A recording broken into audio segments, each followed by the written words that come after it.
the Soul to Spread the Love campaign. And this is our show, Counter Intel 419, Counterintelligence.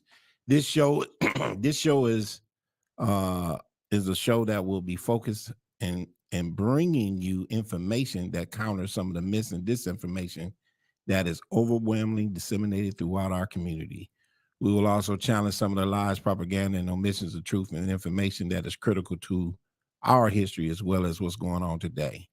This show is for educational purposes. And before we get started, make sure you like, share, and most of all, subscribe to the channel. This show is also sponsored by UMADOP Lucas County, and UMADOP Lucas County is funded by OMAS and the Mental Health Recovery Services Board of Lucas County. So we're going to have a great show today. And what we're going to be discussing is the importance of the restoration of the Black family. I have a very outstanding gentleman that will be joining me that just wrote an essay titled The Black Family, an Urgent Appeal for Restoration and Renewal, which is I had the opportunity to read it, and let me tell you, it is an outstanding essay. I'm going to let him talk more about what inspired him to do this and talk about some of the things that he wrote in there, especially some of the things that speak to the solutions and how we can combat some of the issues that's going on in our community. But let me introduce him first. With us today is Dr. Tom Edwards. He currently is the leadership serving as leadership team of the Community Life Center, a newly formed faith-based community development corporation, and he's the senior elder of Home Life Center, a hybrid missional collective house churches. He earned an undergraduate degree from the University of Florida and a bachelor's of science in theology from the Spring Mill College of Bible Theology, and a doctorate in philosophy degree in education and leadership from Midwest Theological Seminaries. So without further ado, let me introduce you to our very special guest, Mr. Dr. Tom Edwards. How you doing, Tom? I am doing well, Mr. Earl, Albert, Mick. Nephew. Yes. Man, listen, I had an opportunity to read your essay, and it spoke volumes to me, and it also confirmed some things in terms of what I have been thinking and things that I have been writing and discussing in different groups, as well as during my presentation. Of actually restoring the Black family is a part of the 7 pillars in which I present, but I want to go into some very deep detail about what you wrote in your essay, and I think this should be shared with many across the country, as well as the diaspora, period. And I also think that it is highly important when you start talking about the how we can impact the church. I think it's very necessary to have these conversations within the wall of the church.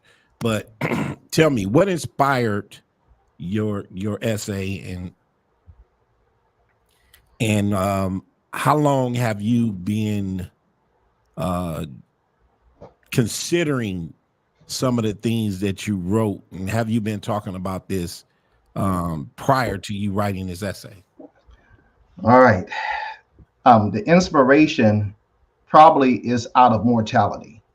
I turned 60 years old this year.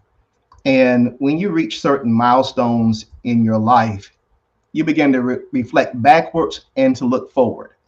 And so in looking forward, my concern is, how will I and you and others of our generation leave a legacy for those who are coming behind us, my daughter, your children?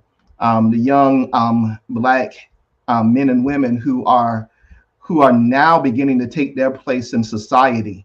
I think one of the things that our generations have failed to do many times was to do two things. To one, adequately prepare for the next generation, and also make space for them to flourish and make their mark on society. And so part of the natural ebb and flow of life is, as we get older, we're supposed to start making sure that those that we gave birth to, those that we mentor, have a really good understanding of history. I think in this age where truth is situational, and that and even with our people, we don't really understand our legacy. There are two scriptures that I really cling to, and I'm going to speak them out of context, but then explain the context. It's Hosea 4:6, the A clause, and Isaiah 5:13, both that say, Hosea 4:6 first, my people perish for lack of knowledge. And then Isaiah 5:13 says, my people go into captivity because they have no knowledge. Ultimately, the writers are talking about knowledge of God, but when you expand that into a general principle, our people just don't know where we came from. And so when did I start this? I started thinking about this probably back not too long after I was born in the 1960s. My life changed dramatically on the night that Martin Luther King was assassinated. I was 3 years old. I remember that evening so well. I believe it was a Wednesday or a Thursday evening. And I remember the evening news coming on, and afterwards they made the announcement of the assassination. And I remember my mother saying they killed him. And soon after that, that picture of Dr. King went up on the wall. And things, all the hope that we had, even though I was very young at the time, I was always very conscious. You can say that I was woke from a very early age. I was very conscious of the social political dynamics that helped frame our community. And I grew up in a very small southern town. My father, Tom Edwards Sr., your grandfather, was born in Arkansas, migrated to the Akron area, and then settled in Toledo, Ohio in the late 1930s. And like many African American men, he went through a lot of ups and downs during that great migration from the South to the North, to the industrial North.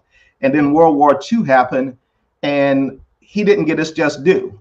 After World War II, struggled with his, as a man trying to make ends meet after the war, dishonorably discharged. Maybe it was something justified or unjustified. We know that many Black men were dishonorably discharged from the military for racist reasons. But my father was not able to find gainful employment. So I'm weaving a narrative here of how things happen. And so he did like many men. He made ends meet the way that he can make ends meet, and that was in the undercover economy. He was an enforcer for a numbers runner.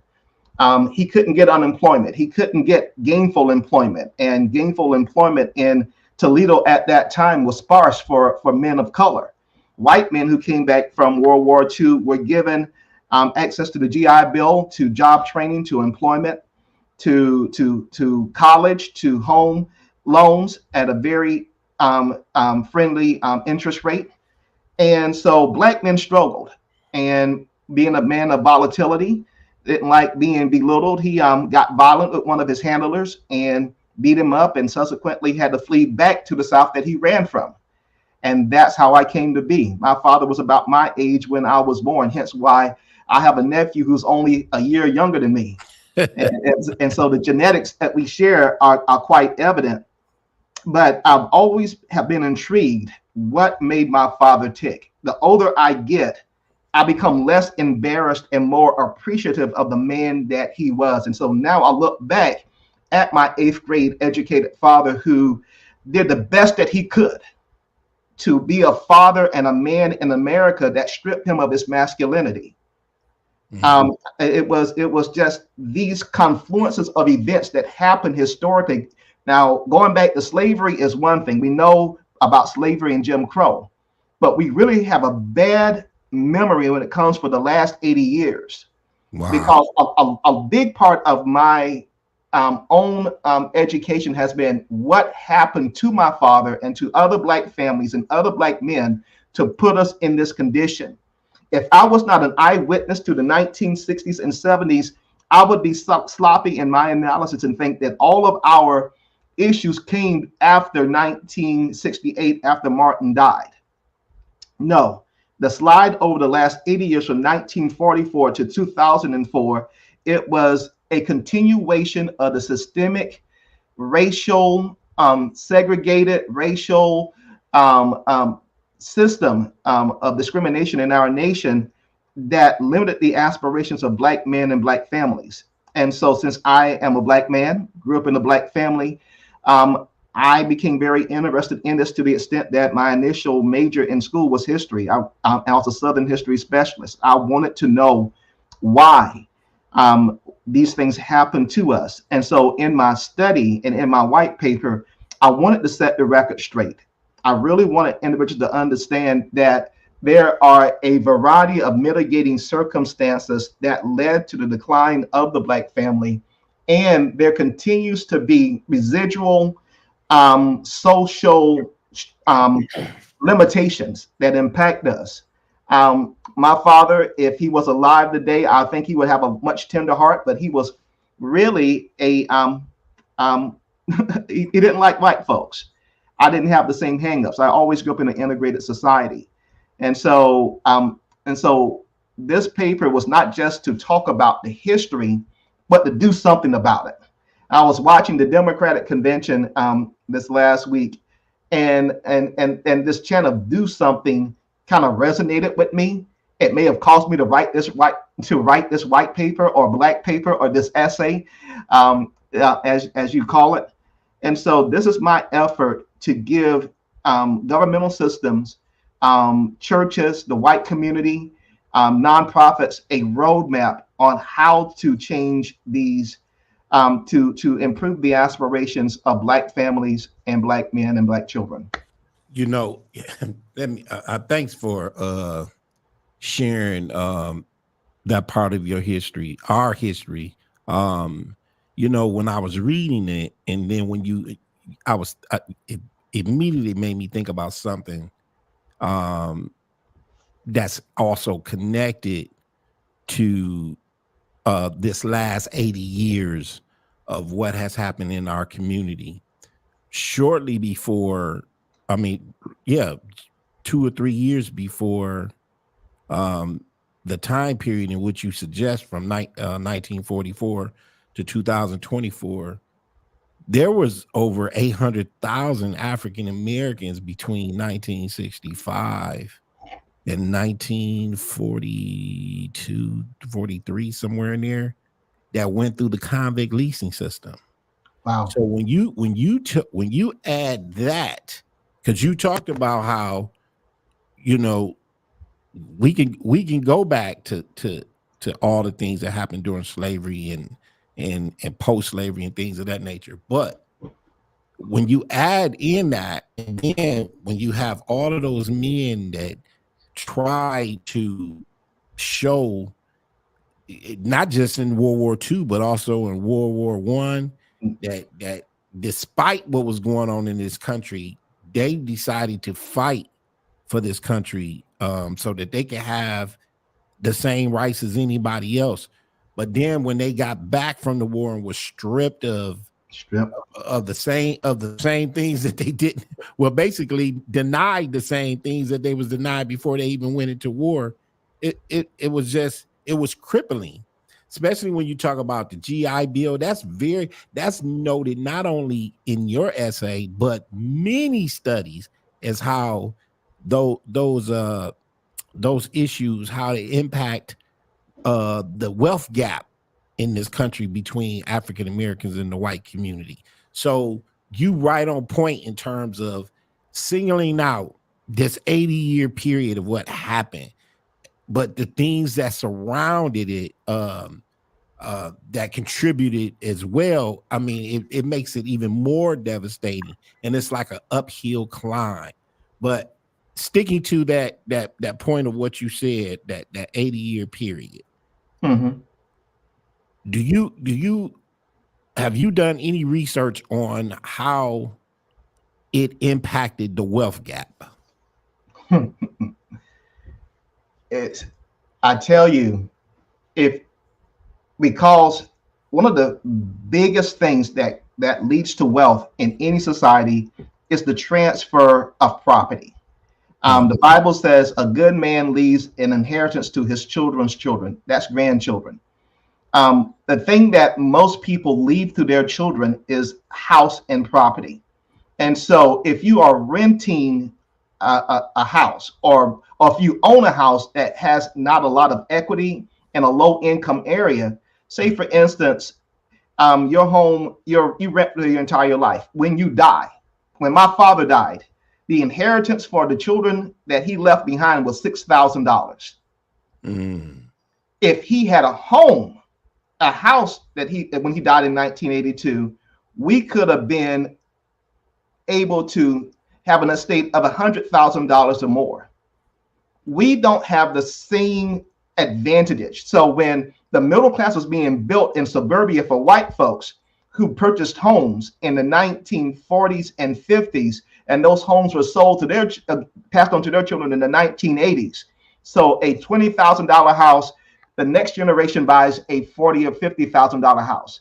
The following generation now buys a $100,000 house, and now white kids who are now buying homes are buying $500,000 homes, because each generation builds wealth incrementally for the next.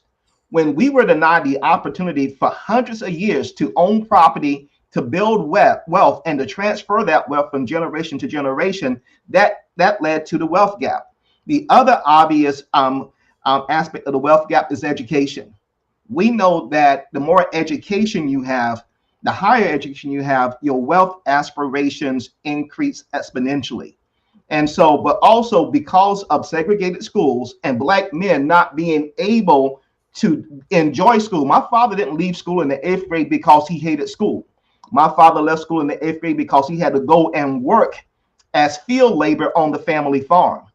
Intelligent man, but the family had to make a choice. In order to eat, the young men had to eat, had to work. And so many times young women in the Black community were given the opportunity to continue their education, like my mom.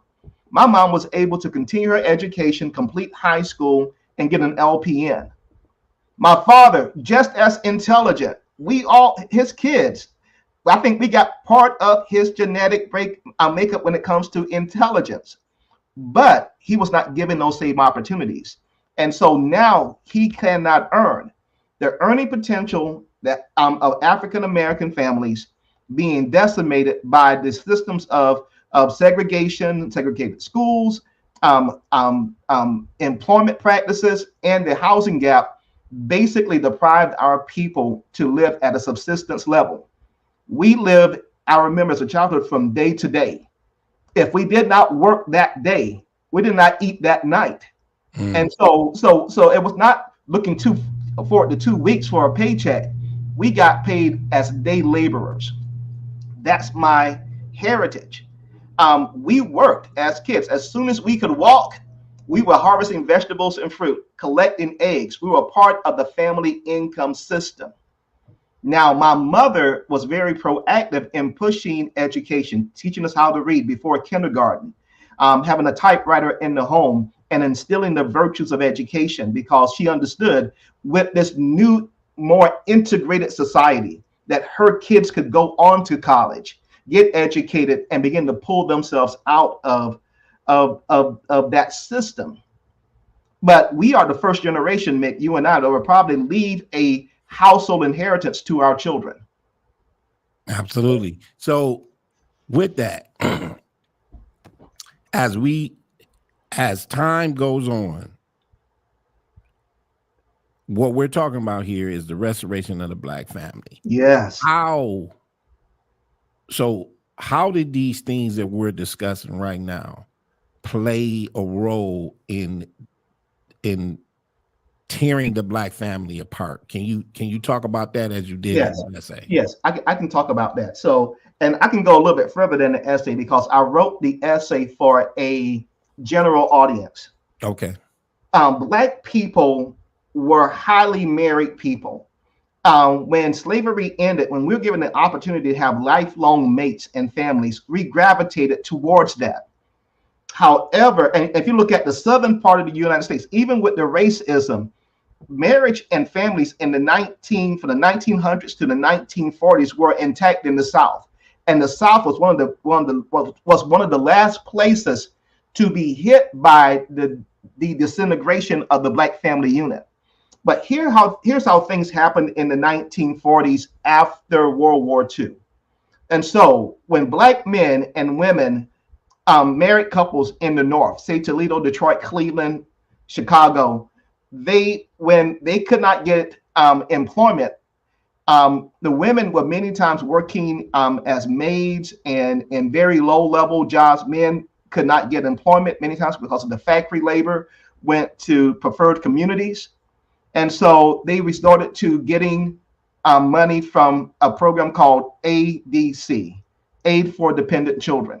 It was part of the New Deal program that offered homes who did not have a father. And in that case, many times the idea was the father had died. And so this family, this little mother and her children could get ADC, Aid for Children. That created a problem for married families. And because if a woman was married, she could not get ADC unless she was a victim of abandonment.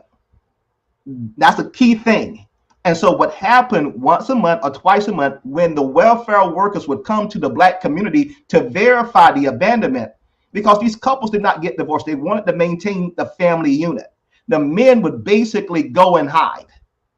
And they would basically leave their families and pretend to abandon their families.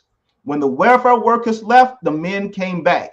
This happened for almost a decade or two. From the 40s and 50s, men did not divorce their families. They began to abandon their families situationally. After a while, this habit of abandonment becomes an issue, because now, why are you married? Why are there so many abandoning men? So some families start doing the next thing. Let's not have a legal marriage. Let's just have a common law or covenant marriage where, I'm your man, you're my woman. And so we're going to live together, but I'm going to be only beholden to you. So now you don't have to lie to the welfare workers who are coming to ask you these questions. Over time, in the 1960s, when Lyndon Johnson wanted to lay his legacy on the American society by creating a program called the Great Society, he wanted to do one better than FDR's New Deal. When the report came back from the report on the Negro family, one of the things that it was said about the Negro family in the 1960s that had maybe around a 20% abandonment rate or kids born out of wedlock rate was, if welfare is extended in its current condition, it will not do a favor to the Black family in America, because if they only had a provision in the law that allowed for a man to be in the house to get this public assistance, then we can help strengthen the families. That provision would not pass the Congress. Congress would not allow for a provision in the law to be able to have an able-bodied man in a house getting government money. And so, with that provision not being in there, with now you've had generations of families, and now you have to understand another thing happened in the 1960s that many of us don't talk about: the sexual revolution. The sexual revolution impacted the entire American society moral structure. And so we have always had, in the Black community, in the white community, in the Asian community, in the Latino community, people don't always wait till marriage to have babies. But up into the 1950s and 60s, if you got someone pregnant as a man, it was a shotgun wedding. You got my daughter pregnant, you're going to marry her. I don't care if you love her or like her or anything, you're going to stay together. That's right. That's right. But in the 1960s, you remember what the Isley brothers said, Ronald Isley, it's your thing. Do what you want to do. Do what you I can't tell you. that Who to cultural, sock it to? You know, say yeah, the same thing. the cultural mores. Our songs became hypersexual. It went from being Mr. Postman to me and Mr. Jones in the 1970s. We had a thing going on, and here's the thing: we both know it's wrong. That the sense of shame left our community. Yeah. I remember in the 1960s, when I was going to kindergarten, every African American family in my neighborhood had a junior that had a boy in the family. We all had juniors. You are a junior. I'm a junior. We all had juniors. Absolutely. It was a thing of pride. If you had a male seed in your household, he's going to get your name. He's going to be either a junior or a third or a fourth. Yeah. That was the legacy of Black men. Yes. But in somewhere between 1965 and 1975, our culture changed. I remember when the first child who was born out of wedlock came to my class in the 2nd grade. She was born 1964 with us, but I remember we didn't even know her. Her family sent her mother away because of the shame. But because of the social mores changing in the 1970s, she came back. And I remember the scandal of it being talked about in hushed tones because, Black folks don't talk about their business, at least when they don't think kids are listening. And they're like, I can't believe she came back. I can't believe but she became like a role model in a negative way for other young women. I don't have to be ashamed to have a child out of wedlock. And even though we were still getting married, the numbers began to slip and slide. And so by the 1980s, we went from 25% in the 1960s, 35% of children born out of wedlock in the 1970s to 50% in the 1980s.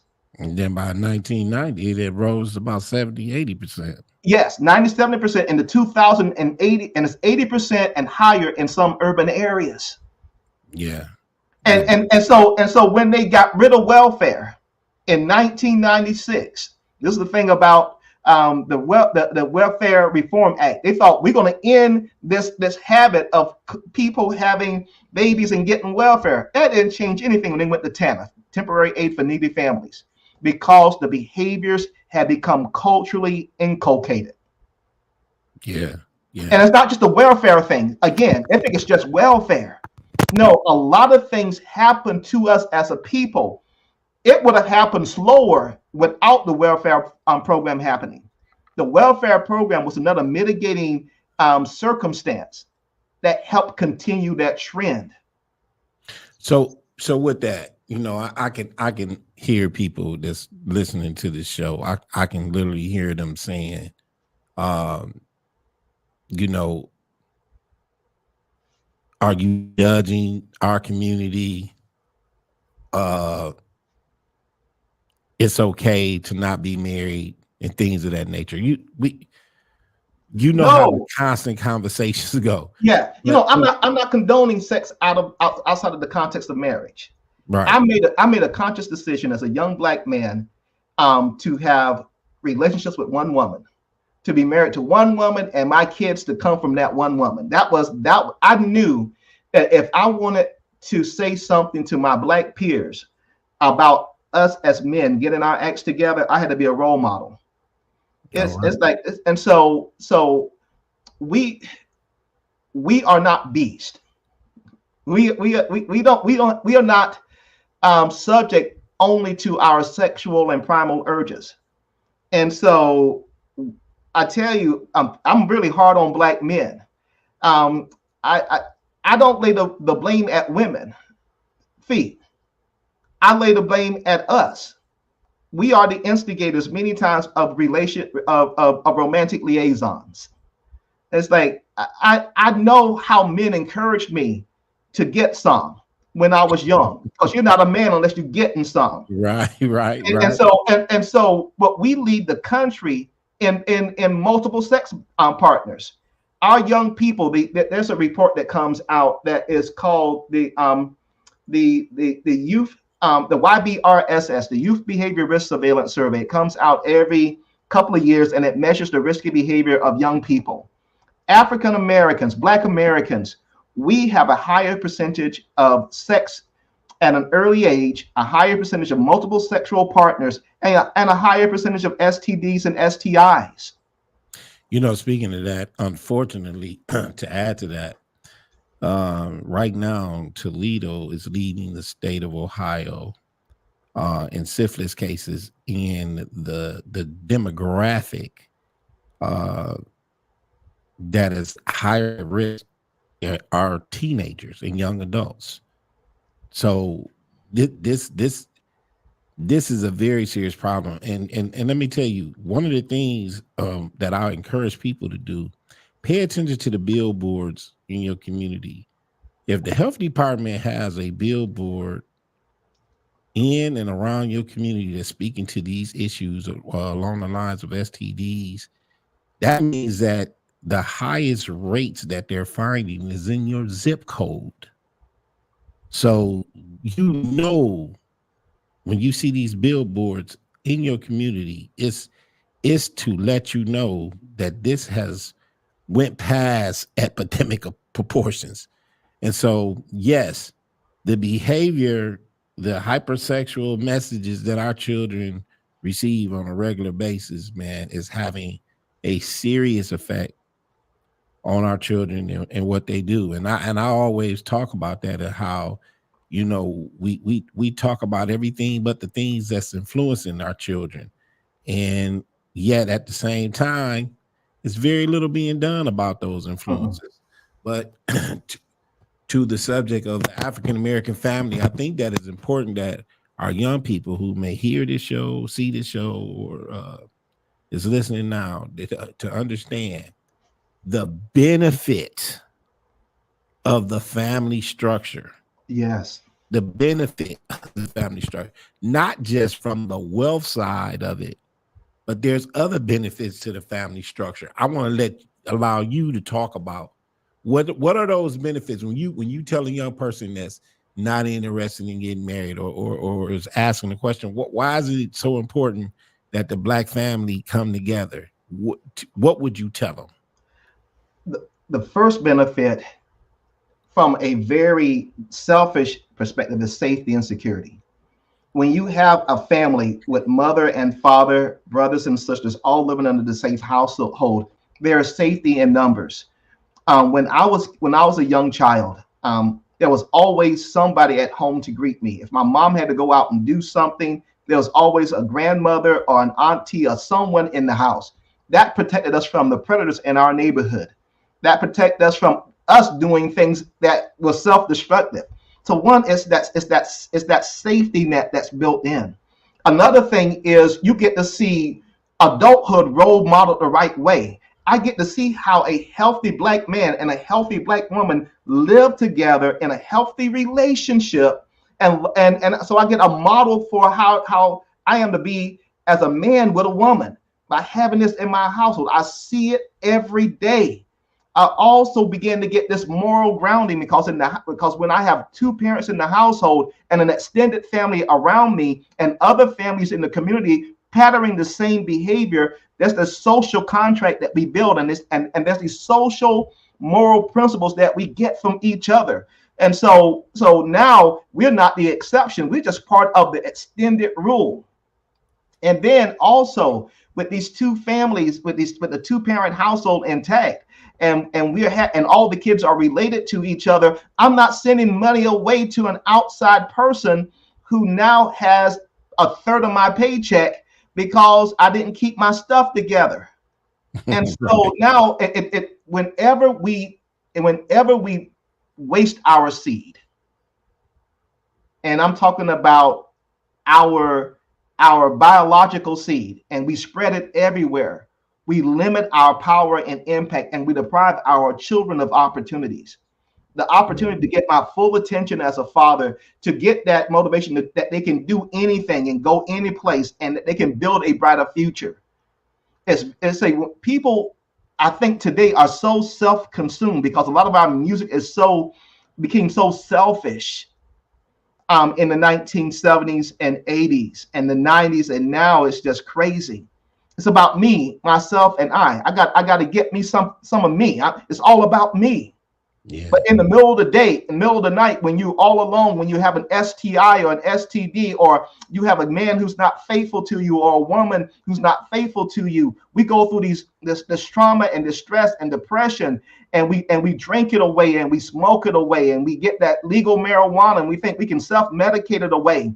We are slowly killing ourselves because we have lost our moral center and foundation.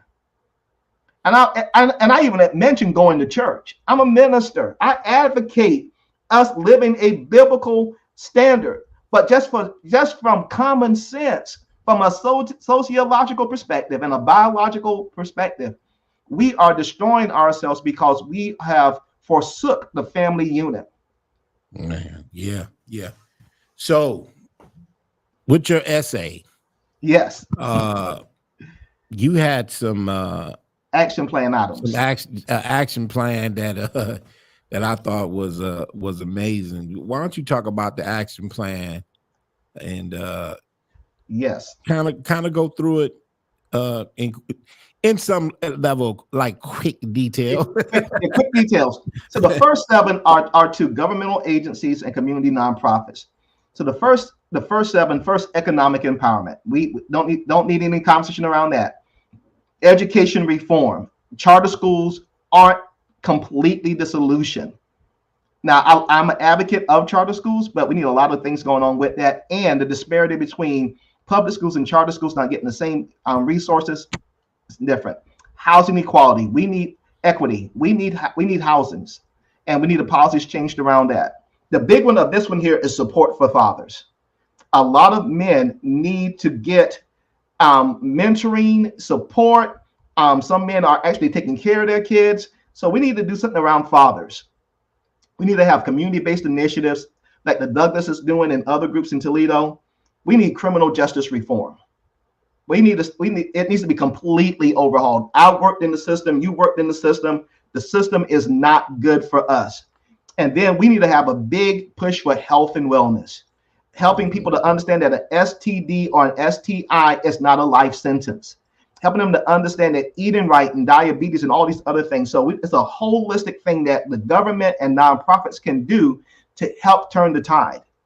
Now, members of the faith community, this list here is it begins with prayer, but but faith without works is dead. Churches, especially Black churches, need to get up out of their seats, out beyond the 4 walls, and do something. Do something. Wait. Say that one more time. It's like I'm a trained minister. I understand the power of preaching and teaching on Sunday morning, but a church that only operates on Sunday morning and part-time on Wednesday is not really a church. Jesus called us to build communities. That word, on this rock I will build my church, is more than just singing and hooping and hollering. It's about going out and making provision. It's like kids, Mick, there's so many things that the church can do. Let me go to the list. Let's stay on the list. Educate yourselves and others. Again, that lack of knowledge. That's number 2 on that list. We need to help. The church needs to educate themselves around these issues. And people like you and I, we have presentations for them to help educate. What can I do? That should be the question. And so a lot of the work that I'm doing here locally in Columbus is working that beyond that. Build genuine relationships. So I have many friends in the broader church community. And so now, because I don't have hangups, I reach out to my white brothers and my Latino brothers, and I say, we're all in this together. We're one body. Christ is not divided. And so if we are believers, then let us believe together for these solutions. I say this to my non-African American church leaders: support Black churches and ministries. I tell you, the pipeline from the white church to the Black church is not an equal pipeline. African Americans are very comfortable with white leadership, and you see us going to Black churches. It's not reversible in many cases. Wow. Now we see it now with couples who are multicultural couples, where one or more spouses of a different race. It's a little bit more of that. People can see themselves, but white folks have been very reluctant to embrace Black leadership. And so that conversation needs to happen. And why? And we need to speak out as Christians against racism. This whole thing about demonizing CRT, I'm critical race theory is only one aspect of history. And because it has some inflammatory aspects to it, you're going to throw out all Black history because of this and use it as an excuse because your feelings are hurt and fragile. Human history shows this. We hurt each other. We hurt people closest to us and people far away from us. People just have that in their nature. Yeah. So if we don't talk about all the ways that we have missed the mark, we're never going to hit the mark properly. Yes. And so let's have some, like they had in South Africa, truth and reconciliation. Nelson Mandela and the African National Congress could have kicked out all the white folks out of South Africa.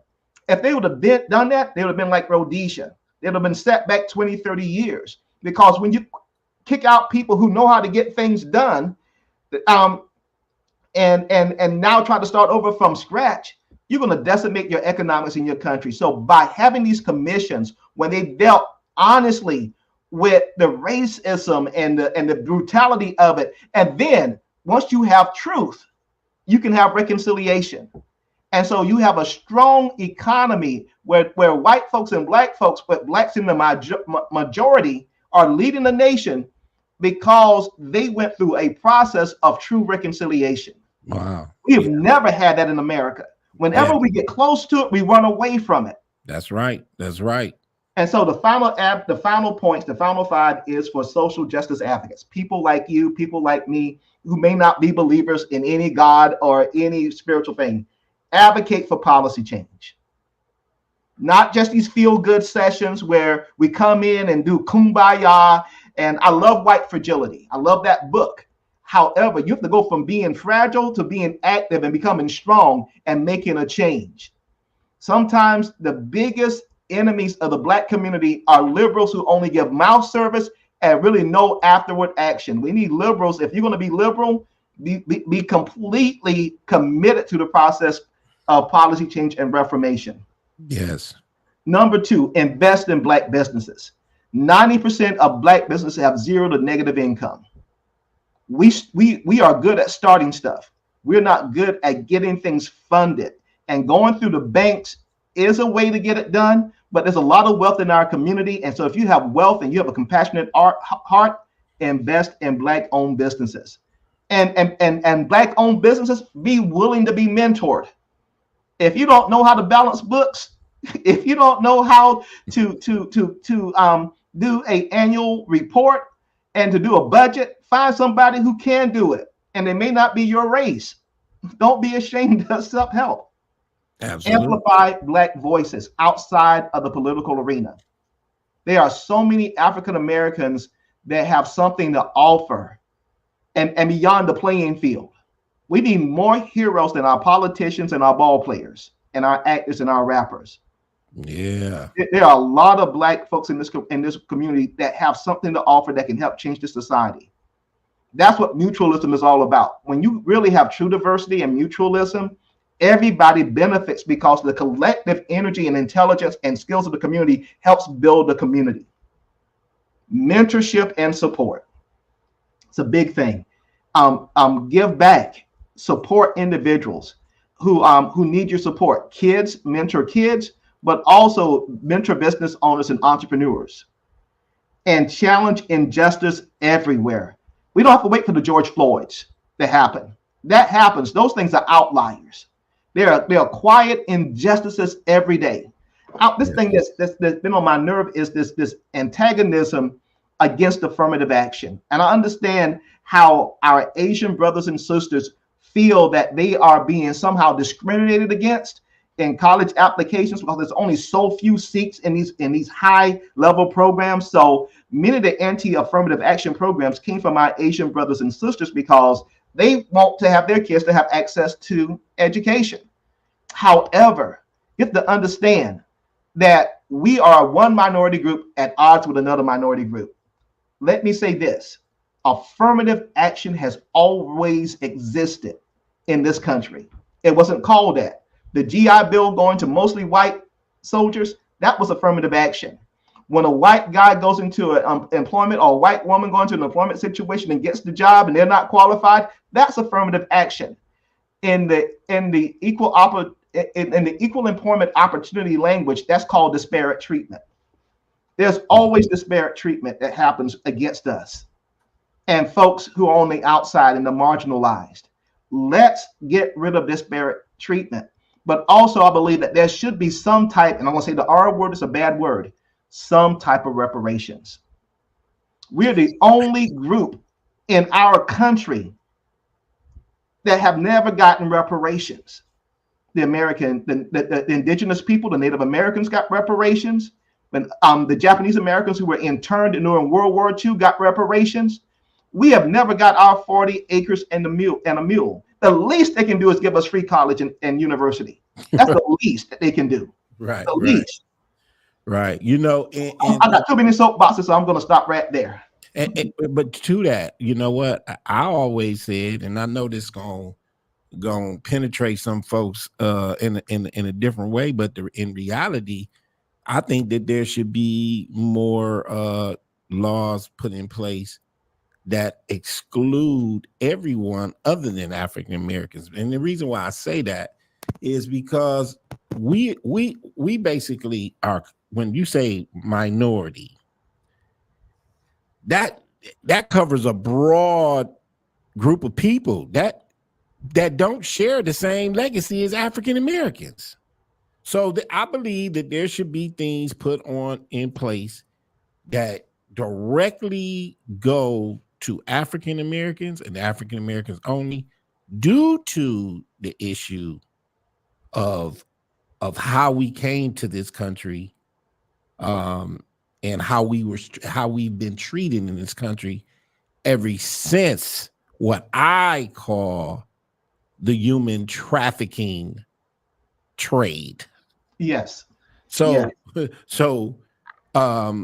with that, I just believe that if you're not going to do any type of reparations, you have to have laws in place that directly impacts the African American community.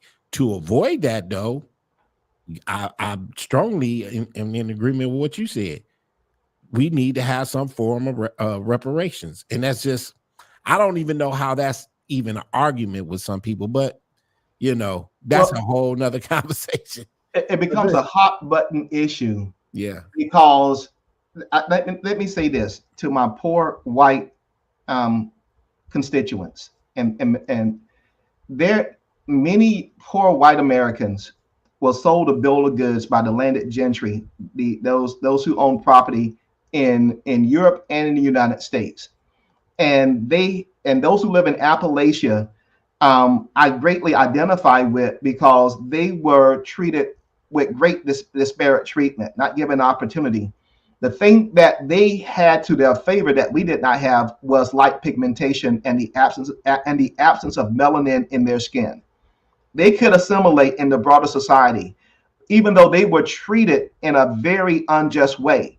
There are more poor white folks in this country than poor black folks. There are more poor white folks who are on the public dole than black folks, just by the sheer numbers of it. Yeah. And so that the white community needs to be addressed. That issue of dealing in an unjust way to poor whites needs to be addressed. I just happen to be black, and so I have nothing against helping poor white folks and poor Latino folks and poor Asian folks. Poor people, period. That's why Martin Luther King had a Poor People's March. Right. But again, I think we need to look at every community and the symptoms of their peril and condition as individually. And so the solutions that help a poor white family in Southern Ohio or in West Virginia may be different than the solutions for African Americans in the inner city. Yes. We need a different type of prescription. And so this prescriptive, transformative action plan needs to be applied to every people. This is an action plan for African Americans and Black Americans. And I agree with you. The problem with that is our society moves slowly. And that's why I'm doing a multi-pronged action plan to different groups with different sensibilities, because I think it will take the balance of my lifetime and your lifetime to get to a place that this conversation becomes serious. Yeah. And so now I'm reaching out for allies. I'm reaching out for people who have the right type of heart and using the voice that I have, because I think we attract people by being less militant in our approach, but militant in our heart and action. So people sometimes they can see that militancy in my heart, and so they run away. But I come across not step and fetch it, but I come across as being very amenable to conversations. I really want to have these social conversations and bring a level of enlightenment and truth to things. But once I get you into my space, I want you to be comfortable enough in your own skin and psyche to hear the truth. And I believe what's said in the Bible, the truth will set us all free. Once we start dealing with the truth, once you become aware of something that's wrong, then you have a decision to make. Either I retreat to ignorance and blindness, or I begin to consider, how can I, as a multi-billionaire, how can I, as a business owner or a white pastor or a white citizen or Hispanic system, help change the dynamic and the conversation for this group who is behind? Let's bring everybody up to the same level, so that we all can lift up the aspirations of our nation. I agree, man. There is not enough time to really cover all of the things that I know that we're going to discuss later, tomorrow, and the next day. But man, let me just say I truly appreciate and love you, man, and your insight is phenomenal, and I believe that this should be something that your essay should get around the country and in the hands of many people to read, so that we can really look at ourselves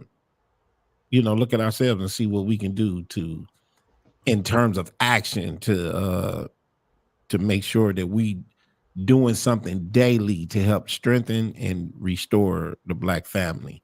So how can people, because I know this is going to be a question, how can they read your essay?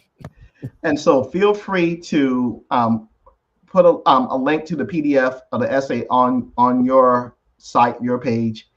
I'm going to make it more available. So as soon as I get it posted, I may put it on my my Facebook. I have a blog called Be Informed, so I may place it there. So when I get it out there, because this is just finished on Wednesday or Tuesday of this week, so this is fresh off the keyboard this week. Okay. And so I'm sending it to select individuals like you to get feedback. I had no idea that I would be on a podcast this weekend. I just wanted your feedback about it. But now that I am getting this motivation from you, I'm going to make it available. Yes, please make it available. And what we'll do, we'll definitely put it on our site. We'll share it on the Facebook page, as well as send it out to other individuals who I know will be greatly pleased to receive and want to not only read it, but have conversations in regards to what you wrote.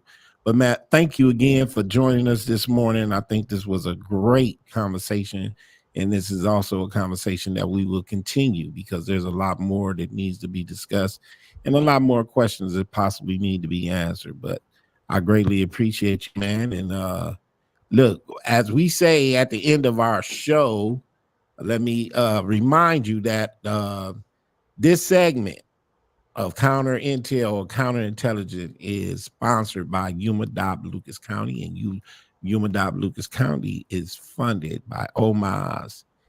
And let me make sure that I say this correctly. The Mental Health and Recovery Service Board of Lucas County. so many words. Sometimes I stumble on them. I want to make sure that I'm representing every organization properly. But yeah, this is another segment that went well. And as we depart, we always like to say, "What up, fam? Let's spread the love." I know somebody who cares. He's got it made. He won't admit it, but it's just a masquerade. He's a modern day deceiver with a case of falsehood fever. What a shame. It's a game. And then there's little sister Sarah. Ain't she sweet? Oh, yes, she is. She gets the word, next thing you know, it's in the street. By the time it's been repeated, all the truth has been deleted. What a shame. Another game. Seems like everything we hear is just a tale